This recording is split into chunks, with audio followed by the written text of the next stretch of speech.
Chapter 4 A Small Red Mark. Kuri went to cut some firewood, and he thought about what he had seen. God had kept their garden safe, even though the headmen wanted to ruin it.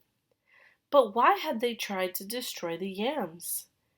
Maybe they were not sure that the spirits would punish Father. As he reached down into the grass, Kuri felt a stab of pain. He jerked his hand back. There, on his thumb, was a small red mark, the bite of a snake. He stared at the red mark, feeling suddenly ill. Now he would die. He left his axe and stumbled toward his house. Near the house, he met Father. Kuri held out his hand. A snake! It bit me! Father bent over Kuri's hand. Already it was starting to swell. Sit down, he said. Don't move. I'll go get one of the missionaries. Kuri leaned against the house and gazed at his hand. A small boy wandered past, then stopped to look at it too. His eyes widened. He threw a glance at Kuri's face and ran off to tell the village. Soon Father was back with Joyce. Kuri was not afraid of the tall missionary, even though she had white skin. Sometimes, after Father finished helping Joyce with words, she would tell them both a story from God's carving. She took Kuri's hand in her own. What kind of snake bit you? Do you know? He shook his head, wishing he had seen it. But she did not seem upset. Kuri, you just lie down on your mat and keep still.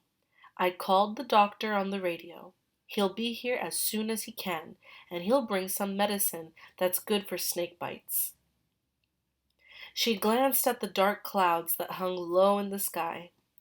Let's pray that the clouds open up so the helicopter can get here. Kuri watched her yellow hair through half-closed eyes. She nodded at his father. I'll go get some men to pray, Father said. Kuri's mother sat down next to him, weeping softly. The Christians came into the house and stood around his mat. They began to pray. Other people crowded in, and Kuri heard them whispering, That boy, his father planted their garden in the Christian way. Look what happened to him. Surely he is being punished. Kuri's eyes flew open in alarm. Don't worry about them, Father said. You trust God, Kuri. We have talked to him about this, and he will take care of you. Kuri tried to lift his hand, but it felt too heavy. He tried to move his feet, but they were numb. Bring nettles, he said.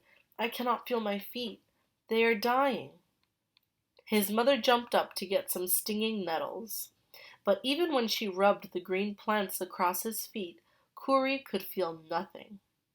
He wanted to ask if he were going to die, but he was too tired to say the words. He gazed at Father's face. It was calm, just as it had been when he faced the headmen. Kuri thought about Sokoso's threats and the headmen's wicked plans. Father is wise to trust in the mighty God, he told himself, and he closed his eyes. Oh my goodness, well, this book is just getting more interesting and more mysterious as we go along. Oh my goodness, what's going to happen? Well, we'll have to tune in next time to see what happens. Now go ahead on OneNote and go answer the questions for Chapter 4.